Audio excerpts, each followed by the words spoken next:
Part 1, The Cage of Teeth and Cosmic Storms.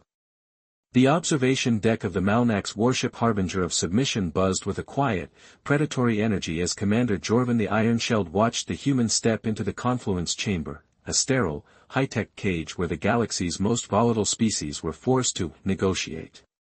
The chamber's walls hummed with containment fields, designed to suppress violence, though they rarely succeeded. Jorvan's chitinous faceplates twitched in what his species considered a smirk. The human, Dr. Lyra Vex, was slight by galactic standards: no claws, no exoskeleton, not even natural armor. Just soft flesh, a shock of dark hair tied back in a practical knot, and a small trauma kit strapped to her belt like an afterthought. The Confederacy had insisted on including a human in this cycle's summit, citing their exceptional adaptability, but Jorvan suspected it was just another bureaucratic whim. Across the chamber, the Gratz Alpha, Craxus the Bone Cracker, let out a low, grinding growl that vibrated through the reinforced flooring. 12 feet of muscle, armored scales, and teeth designed to shear through starship hulls, Craxus was the chamber's reigning terror. His species believed in dominance through blood, and the sight of a defenseless mammal had already set his instincts flaring. The Void Walker, HFY the Endless, hovered near the ceiling, its translucent body rippling with absorbed radiation, while the Khorne Collective's neural nodes pulsed in agitated bioluminescence, their hive mind radiating disdain for the isolated consciousness in their midst. Lyra didn't cower. She didn't beg. She simply walked to the center of the chamber, sat cross-legged, and waited. The betting pools on 7 different moons had already locked in their wagers. How many seconds before the human was reduced to a red smear? Craxus moved first, his massive bulk surging forward with terrifying speed, claws extended for a killing swipe. The Malnax xenobiologist, Tixis the Unblinking, adjusted her ocular implants, already cataloging the impending dissection. But Lyra didn't try to run. Instead, she rolled sideways, not fast, but with eerie precision, and as Craxus's talons grazed the air where her throat had been, she pressed a small, unassuming patch against the thin, unprotected flesh of his underbelly. A hiss of released nanites, and Craxus staggered, his muscles locking mid-strike. His roar of fury choked into a gurgle as his limbs seized, his body collapsing like a felled tree. Neural inhibitor, Lyra said, brushing off her scrubs as if she'd just finished a routine checkup. Temporarily disrupts aggressive motor functions. Standard issue in Earth trauma wards for violent patients. The chamber fell into stunned silence. The Void Walker pulsed in what might have been amusement, its form flickering with unstable energy. The Khorne Collective's nodes flared in rapid, panicked communication: query, deception. Threat reassessment required. Jorvan's primary heart skipped a beat. This wasn't just adaptability. This was something far more dangerous. Humans didn't fight like the Gratz, didn't dominate like the Malnax. They understood weak points, psychology, the exact pressure needed to turn a predator into a patient. And as Lyra met Jorvan's gaze through the observation glass, her expression wasn't fear, or triumph. It was the calm of a medic who had just diagnosed a fatal flaw in the Confederacy's system.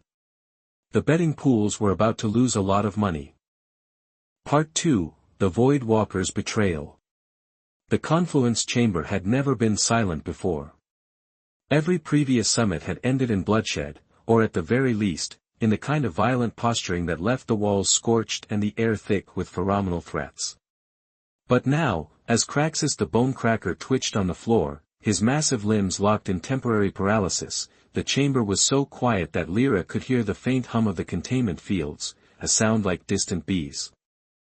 The Gratz Alpha's breathing was labored, his secondary lungs struggling to compensate for the nanites flooding his system. His black, pupilless eyes burned with fury, but his body refused to obey. The Khorne Collective's neural nodes had dimmed to a wary flicker, their usual rapid-fire communication reduced to stunned pulses of reassessment. Even HFY the Endless, the Void Walker who had spent the last 3 summits radiating disinterest, had condensed its form slightly, its translucent body swirling with new intensity. Lyra exhaled slowly, her fingers resting lightly on the trauma kit at her belt. She hadn't lied, the inhibitor patch was standard issue in Earth emergency rooms. But she'd omitted one detail: it was designed for humans. The fact that it worked on Craxus at all was a testament to just how badly the Confederacy had underestimated human medical advancements. Outside the chamber, Commander Jorvan's chitinous face plates had gone rigid. His secondary claws flexed involuntarily against the observation console. "Analysis," he demanded, his voice a low, grinding rasp. Tixis the unblinking adjusted her ocular implants, scanning the readouts. The human's device disrupted the Gratz's neural pathways at the synaptic level. It shouldn't have been possible, their biology is entirely dissimilar. Jorvan's mandibles twitched. Then how? Tixis hesitated. The patch appears to have improvised. Inside the chamber, Lyra finally moved again. She crouched beside Craxus, her movements deliberate, unhurried. The Gratz Alpha snarled, a wet, guttural sound, but she ignored it, pressing 2 fingers to the thick artery pulsing beneath his jaw. Elevated heart rate. Adrenaline saturation at toxic levels. She glanced up at the observation window, as if she could see Jorvan watching. "If you don't lower the gravity in here by at least 20%, he's going to go into cardiac arrest. Gratz physiology can't handle this much stress in high-G environments for long." A beat of silence. Then, grudgingly, Jorvan gestured to the environmental controls. The chamber's gravity eased, and Craxus's breathing immediately deepened. The Korn Collective's nodes flared in alarm. Query: how does the human know Gratz physiology? Lyra didn't answer. Instead, she turned to ZYR, the Void Walker. "You could have stopped him," she said, her voice casual, as if remarking on the weather. ZYR's form rippled, a reaction that the chamber's translation systems rendered as amusement. "Why would I?" "Because you've been studying us." Another ripple. This time, the translation came through as curiosity. Lyra tapped her temple. "Humans notice things. You've been hovering near every human delegate the Confederacy's ever sent here. Not just observing, scanning." She tilted her head. "You're looking for something." The chamber's atmosphere shifted. Even the Korn Collective stilled, their nodes bright with sudden attention. ZYR pulsed once, then spoke, not through the translators, but directly into Lyra's mind, a voice like static in starlight: "You are not what they think you are." Lyra smiled. "Neither are you." The revelation. What happened next would be debated across the galaxy for cycles to come. ZYR expanded. Its translucent form, usually contained to a manageable 3-meter diameter, suddenly flared outward, tendrils of cosmic energy lashing against the chamber walls. The containment field shrieked in protest, their stabilizers overloading as the Void Walker's true nature was revealed: not a mere diplomat, not even a standard Void Walker, but something older. Something hungry. The Korn Collective shrieked in unison, their nodes flashing panic. "Elder entity! Elder entity!" Jorvan's claws dug into the console. "Seal the chamber. Now!" But it was too late. ZYR's voice echoed through every mind in the room, a sound like collapsing stars: "The Confederacy lies." And then it showed them. Images flooded into Lyra's mind, into Craxus's, into the collective's shared consciousness, visions of dead worlds, of species purged from the records, of a pattern stretching back millennia. The confluence chamber wasn't for diplomacy. It was a filter. A way for the Confederacy to identify which species were too dangerous to allow into the wider galaxy. And humanity had just passed the test. The aftermath. When the visions faded, Craxus was the first to move. With a roar that shook the chamber, he wrenched himself upright, his body still trembling from the nanites, but his fury overriding the paralysis. "You used us," he snarled, not at Lyra, but at the observation window, at Jorvan. The Korn Collective's nodes had gone dark. Withdrawn. Processing. ZYR, now returned to its usual size, floated passively, it's job done. And Lyra? Lyra stood, brushing imaginary dust from her scrubs. So, she said, her voice light, almost conversational. Who's ready to talk real negotiations? Outside, Jorvan's primary heart pounded. The betting pools had been wrong. The galaxy had been wrong. And now, they would all have to adjust. Part 4, The Blood Price. The air in the confluence chamber stank of scorched metal and spilled fluids, the aftermath of the Korn Collective's violent awakening. Bioluminescent residue dripped from the walls like alien blood, hissing where it met the floor. Craxus the Bone Cracker paced the perimeter, his armored claws clicking against the deck in a rhythm that betrayed something no Grats would ever admit to, unease. The Void Walker, Zyr the Endless, pulsed near the ceiling, its form flickering with what might have been amusement, or anticipation. And at the center of it all, Lyra Vex stood with her arms crossed, her medical scrub streaked with fluids she didn't want to identify, her expression calm in a way that made the observation room's occupants deeply uncomfortable. Commander Jorvan the Iron-Shelled had seen species break under less. He had watched warlords beg, diplomats shatter, entire delegations dissolve into madness. But this human, had not just survived the chamber. She had weaponized it. And now, she was smiling. All right, Lyra said, clapping her hands together. Now that we're all on the same page, who's ready to talk terms? Craxus snarled. Terms? You expect us to ally? No. I expect you to survive. She tilted her head toward the observation window. Because the second the Confederacy realizes their little experiment failed, they're going to purge this entire station. A beat of silence. Then Zyr pulsed, a slow, deliberate ripple of cosmic energy. Truth. Jorvan's mandibles twitched. He had hoped the human wouldn't figure that out. The ultimatum. The observation deck was in chaos. Technicians scrambled to contain the damage reports flooding in from the chamber. The Korn Collective surviving nodes had barricaded themselves in the ventilation system, broadcasting fragmented, terrified signals. The betting pools had collapsed entirely, leaving half the galaxy's underworld in financial turmoil. And worst of all, the human was still alive. Jorvan turned to Tixis the Unblinking. Status of the failsafe? The xenobiologist's compound eyes flickered. Armed and ready. But Commander, the Void Walker, does not leave this chamber.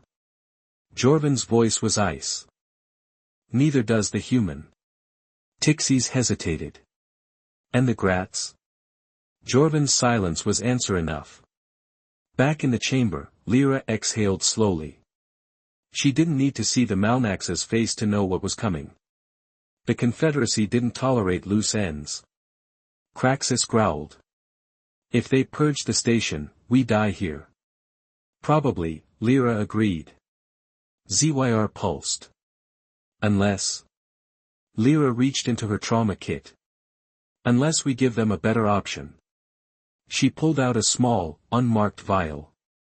Inside, a single drop of dark liquid swirled. Craxus recoiled. What is that? Insurance. She held it up to the light. Human blood. Specifically, mine. Zyr's form contracted sharply. Explain. Lyra's smile was razor-thin. The Confederacy thinks they're testing us. But we tested them. She tapped the vial. This contains a tailored retrovirus. Harmless to humans. But for species with certain, shared vulnerabilities. She glanced at Craxus. Let's just say it's contagious. The Gratz Alpha went very still. You would infect us? No. I'm offering you a shield. She uncapped the vial. One drop in the air filters, and within hours, every Malnax on this station carries a pathogen they can't fight. A pathogen keyed to my DNA. Her eyes locked on the observation window.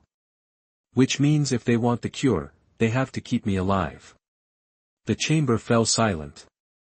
Craxus let out a grating laugh. You planned this. Lyra shrugged. We're adaptable. The sacrifice. Jorvan didn't understand at first. Not until the alarm started. Contamination alert. Deck 4, biocontainment breach. Tixie's voice was shrill. Commander, the human's blood sample, it's aerosolizing. Jorvan's primary heart stuttered. Lock down the vents. Now. Too late. It's already in the system. On the view screen, Lyra was still watching them. Smiling. Jorvan's claws clenched. This wasn't a negotiation. It was extortion. The revelation. ZYR drifted closer to Lyra. You knew the collective would fracture. You knew the Malnax would purge the station. Lyra nodded. Had to force their hand. And the virus? She grinned. Oh, that's just saline solution. But they don't know that. Craxus made a sound like grinding metal. You bluffed the entire Confederacy. Welcome to human diplomacy. Outside, the station descended into panic. And the galaxy would never be the same. Part 3, Hive Mind Contagion. The silence in the confluence chamber had weight now, a heavy, suffocating thing, thick with the unspoken realization that everything they knew was a lie.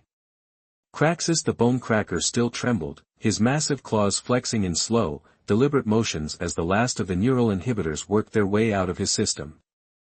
His black, pupilless eyes were locked on the observation window, where Jorvan the Iron-Shelled stood frozen, his chitinous faceplates rigid with something no Malnax would ever admit to, fear.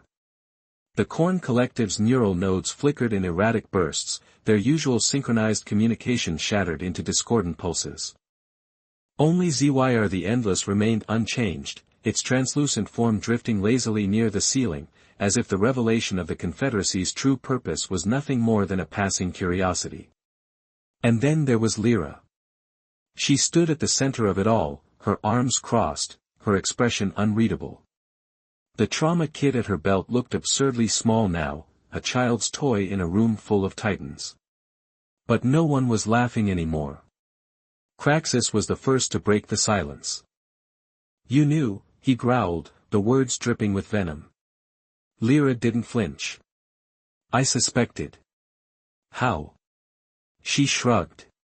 Humans have a saying, if something seems too stupid to be real, it's probably a trap. The Confederacy's idea of diplomacy was locking the galaxy's most aggressive species in a room and hoping for the best. Either they were incompetent, or they wanted us to kill each other. She glanced at ZYR. Turns out it was the second one. The Korn Collective's nodes flared in agitation. Query, how does this change the summit parameters? Lyra snorted. It doesn't. The summit was never real. The Confederacy doesn't want peace. They want control. She turned to Craxus.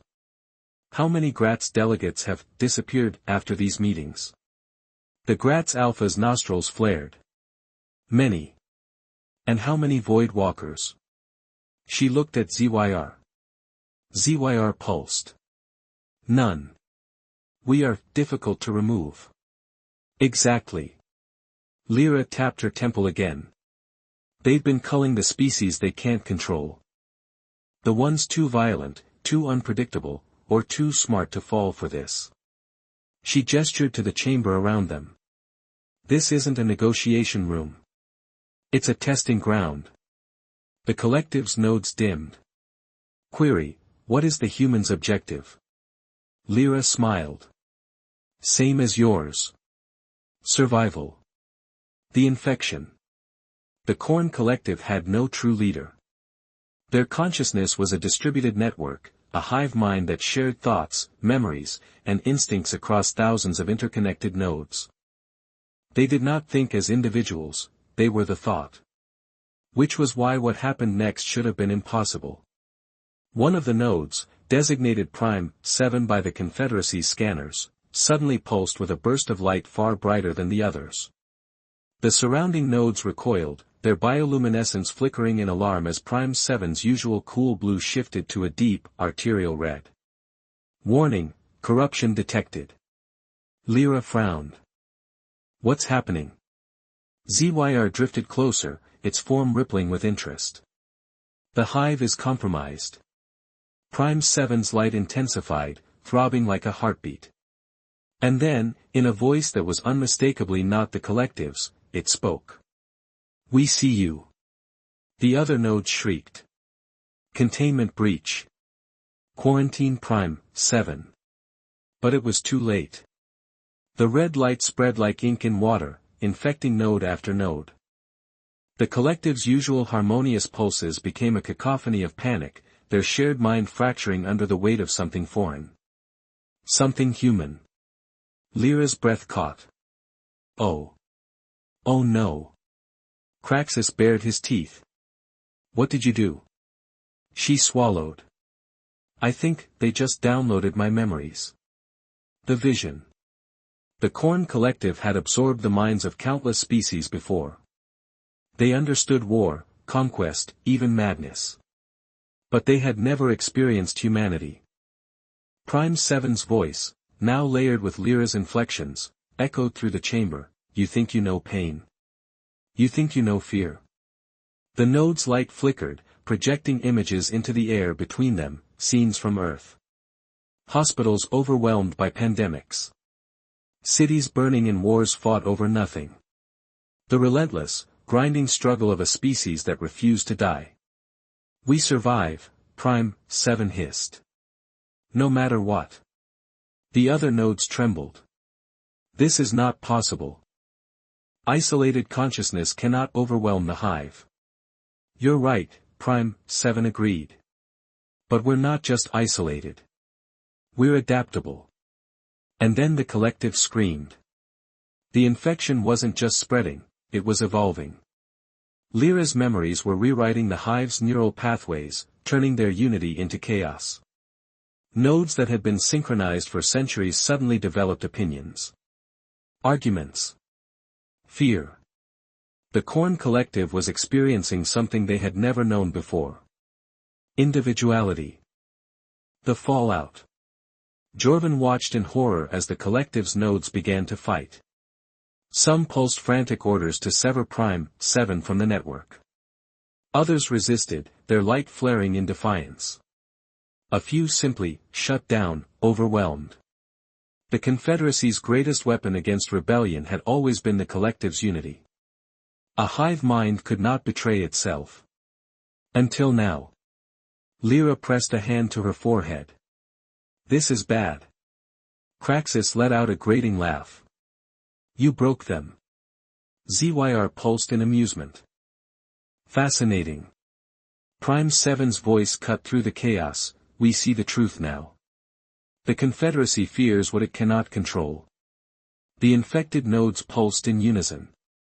So we will make them fear us. The chamber's emergency alarms blared as the collective's nodes detonated, one by one, their bioluminescent casings shattering in bursts of corrosive fluid. The remaining nodes fled, retracting into the walls, their unity shattered. Lyra wiped a splash of fluid from her cheek. Well. That happened. Craxus eyed her with something almost like respect. What now, human? She grinned. Now. Now we negotiate. Outside, Jorvan's claws clenched. The betting pools had been wrong. The galaxy had been wrong. And now, the Confederacy would pay.